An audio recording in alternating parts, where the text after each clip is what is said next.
Türkmen people. Birleşen Ştatlardaky türkmen aktivistleri 22 sentýabrda Birleşen Milletler Guramasynyň New Yorkdaky baş binasynyň öňünde türkmen hökümetine garşy nowatdaky protest çäresini geçirdiler. Protestde gatnaşan Türkmenistana tutup edilen aktivistleriň türmelerden boşadylmagyny, ýurtda adamlara mejbury pagta ýygdyrylmagynyň besedilmegini, şeýle-de koronavirus pandemiýasy sebäpli ýurtda dören kynçylyklara üns berilmegini talap etdiler.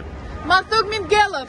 Azad etmeli. Petpamat Yakubov. Azad etmeli. Gulgeldian Niyazov. Azad etmeli. Kankacan Halbaev. Azad etmeli. Azad etmeli. Azad etmeli. Azad etmeli. Soňra protestçiler türkmen baydagyny götürüp Times Square'na bardylar we olar biri-biriniň ellerinden tutup adam zanjyryny döretmek bilen flash mob geçirdiler.